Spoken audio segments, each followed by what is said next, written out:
dawn in the village of Shivpuri in one of India's poorest states, Rajasthan. The early risers contend with choking dust and pollution on top of the heat. This vast country is enjoying enormous economic growth, and unless action is taken, the villagers here and across India can expect more of the same as industry and consumption rise.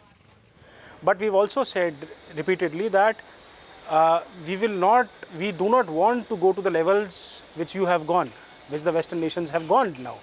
We want to remain below those levels, overall emissions within a country, and for that obviously we need financing and technology. Both of which are on hand, including through the EU's support for carbon emission reduction in Indian industry. Samtel Glass in Rajasthan produces high-strength glass for television sets and display tubes. At capacity, 10 million a year, forged in processes which generate a lot of CO2. The company is tackling emissions head-on, and through the emissions offset scheme devised under the Kyoto Protocol, is making it pay. There are capital investments involved, but the payback on those investments is pretty fast. So the effort has been to try and locate projects, and there are many of them. We have to push them step by step. The company started the process 4 years ago by switching part of its power generation from diesel to natural gas. This qualified it for remuneration under an environmental scheme devised at Kyoto, known as CDM, or the Clean Development Mechanism. So successful has the scheme been for Samtel that it's considering converting another diesel generator. It's also reducing its carbon footprint by recycling wastewater, capping and reusing exhaust heat, and using raw material shipped in from glass recycling centres around the world. Energy saving is pressed on each and every of Samtel's 600 workers, like Dev Shankar Upadhyay, a senior technician there for almost 17 years. He and his wife live a simple life with just enough domestic appliances for comfort, but not much more. Compared with a similar domestic setup in the West, their personal carbon footprint is minuscule. Still, Mr. Upadhyay has seen the early autumn temperature in Rajasthan rise annually in the past 20 years, and he's demanding action.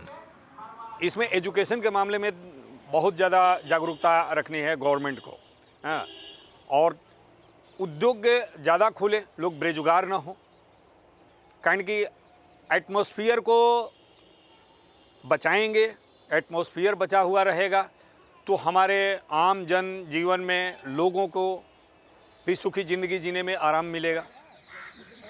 Protecting the environment is a complex business. So how does it work here? Firms submit plans to reduce CO2 emissions or increase energy efficiency. They receive internationally tradable carbon credits for capping greenhouse gas pollution. Polluting Western companies pay for the credits awarded to developing countries to respect the caps imposed in their own countries. And CO2 reduction schemes contribute to technology transfer, create jobs, reduce take-up from the grid and improve health standards. The Okhla composting plant in Delhi is a case in point. It turns waste generated by the city's vegetable markets into compost. The waste would have been poured into landfill sites, generating thousands of tons of methane every year. As a greenhouse gas, methane is 20 times more harmful to the environment than CO2. In India, there's a huge demand for compost, as by law it must be mixed with fertilizer. Yet, this plant would have closed had it not qualified for the income from carbon credits. Evidence that sound business and sound environmental practices are natural allies. For the EU, this is an article of faith, which defines the path to an expanded globalized carbon trading system. But persuading the polluters of the future that they have to shoulder a big part of the responsibility will be tough. It's very easy to say that, okay, do this, but in a country like India, where we have so many people to feed, where we have so many other responsibilities to be fulfilled, we will have to look at those aspects that we do not ignore the welfare aspects of our population. You know, when moving forward, we have to look at all the aspects. Save water, save electricity is very important. We have to go in hand with nature. Development and growth part should not be stopped of the least developed and developing countries, but at the same time, yeah, We can't also keep on passing the buck always on the developed countries and say, we won't do, we have to develop now, we have to grow. But the critical issue here is that mitigating climate change will lead to improvements in the lives of India's poor. Climate change causes floods one season, drought the next. It affects the health and security of communities, and it threatens rural livelihoods because, as this farmer has discovered, available water declines with a sinking water table. He says it's dropped 15 meters here since his father's day. क्यों sir अभी भी level अगर इतना है तो फिर बाद में तो और कंडीशन खराब है पहले लेवल हमारे पिताजी के टाइम पे लेवल 20 फीट पे लेवल चल रहा था As understanding of climate change increases, so too does the need to devise rural support and development programs that tackle its worst effects, so that future generations can live in safety. They are very much aware and more over time about the impact of climate change on nature and on humankind and on agriculture, not the least. If we work together with India on equal footing on energy efficiency, on renewables, etc., on solar, the climate mitigation is in the slipstream. As world leaders prepare the next generation treaty on climate change, the EU wants developed and developing countries to build carbon emissions trading systems that connect with the system it's pioneered. It wants advance, to make CDMs less bureaucratic and more effective, and to encompass whole sectors like steel, cement and power generation in a new crediting mechanism for more advanced developing countries. Sectoral crediting, as it's known, would allow emission reduction efforts to be scaled up. Indians are watching the process with caution. We should not be saddled with a framework where our inclusive growth is affected. We need growth. We are aware we need a sustainable and inclusive growth.